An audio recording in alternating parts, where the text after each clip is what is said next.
Thanks for staying with us. We'd like to bring you the coolest, the newest, the most innovative stuff out there. It's more than a feeling. Handcrafted s'mores. It's a pop-up shop that strives to bring customers some really amazingly unique s'mores made completely from scratch. We have the owners and creators, Matt and Hannah Onks, with us today. Thank you both so much for being here. Thanks for having us. Okay, I told you the story. When I saw this, I always kind of look for things going on and things that are cool. Never have I seen a company that just makes s'mores. How did you get into this?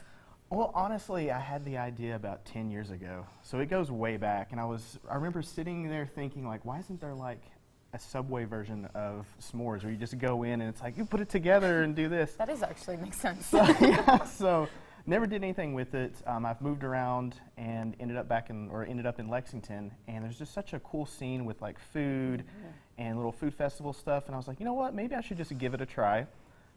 We set up a little tasting event at Pivot Brewing back in November. Everybody loved it, so we just decided to keep doing it. Well, were you always a s'more lover? Was this just something you grew up and you're like, this is my passion? I don't know. I think s'mores are just very nostalgic. We associate it with like campfires and fire pits, friends and family, and I think it gives you that kind of warm, fuzzy feeling inside as well. So. Yeah.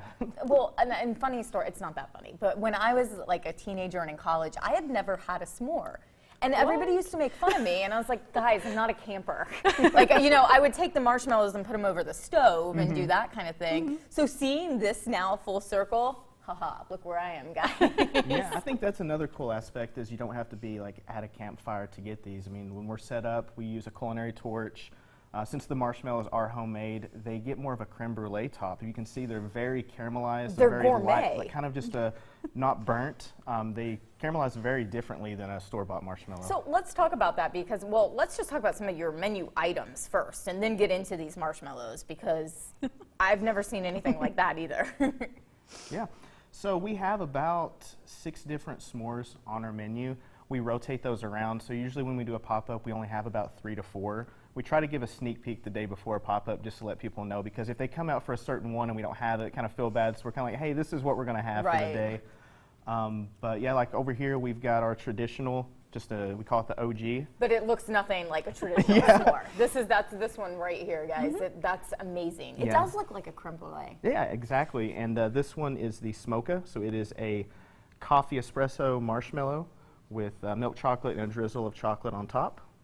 I know, right? Okay. We've got with a shot of caffeine. I like it. We'll go to this one. We've got a key lime pie s'more.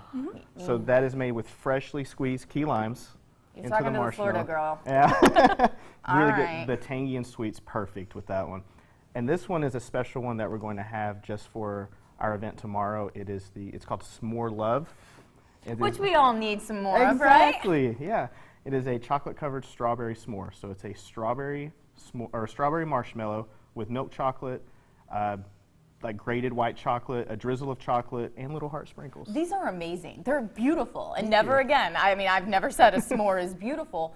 Why does it all start with the marshmallows? And how do you create these fluffy balls of goodness? Well, I like to reuse like flavoring the marshmallow to enhance the flavor, because like for key lime pie, unless you take a key lime pie and put it in there, you can't do that. Right. So being able to take those flavors and incorporate into the marshmallow really kind of elevates it. And you know, going into like making a marshmallow, it's literally just having to swap out the water with whatever I'm wanting to flavor it. Well, that's what I was about to ask. You make it sound so simple, but I've never. How do you make marshmallows? Well, it's sugar, corn syrup, and water, and it's boiled to about 240 degrees. And then you whip that with gelatin that you have bloomed up until it's nice and airy. And then you come up with these amazing, amazing flavors. So the pop-up shop concept, tell us about that. So as of right now, we do pop-ups at a lot of the local breweries. If there's food festivals, we'll set up there. We've been getting hit up for weddings recently, so that may be something in the future. It's such a perfect idea. Especially when we have like the little mini versions, when we could offer options. We're looking into that just because so many people have been asking. But I mean, that is a perfect idea to have, because a lot of people doing food trucks, to have somebody there, and because you actually do them right there on site. Yeah, we do. Each one is handcrafted to order. Put it together and it's torched there right in front of you and kind of watch it being made. I don't know about that. People impress me every single day. Now, Hannah, did you grow up with a s'more thing, or were you just kind of on board and just? Well, I was on board, and also, like he said, about growing up and being at campfires and thinking about friends and family. So I was all about it whenever he wanted to do it because of that. Because, like he said, it reminds me of happy times. And you get to be so creative. What's the best part of the process? Honestly, being able to put together different flavors and seeing what works. I mean, these are only the 4 that we have of the 6. The other 2 that I don't have today, because these will be for tomorrow's menu.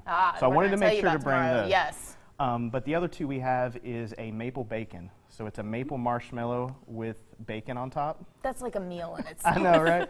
And then another one that's called Berry White. It is a white chocolate with a berry compote. I like the name. I know, right? We try to get I a forgot little about creative. Caramel Castle.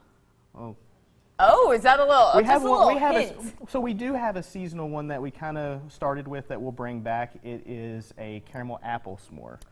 That we actually infused the apples with one of the ciders from Pivot, the Fincastle. It's just amazing, the creations you are coming up with. Speaking of Pivot, you have a little Valentine's Day thing going on tomorrow. We do, yes. So we will be at Pivot Brewing tomorrow from 5 until 10.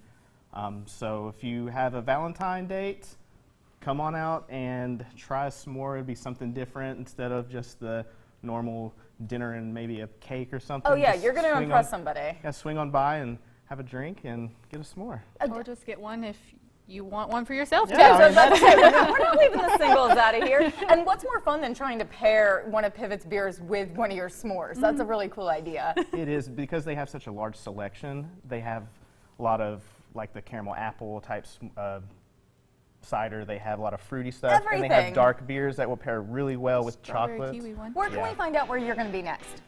Well, we're going to be at Facebook? Pivot. The best place to keep up with our next pop-up will be Your Facebook page? Facebook page.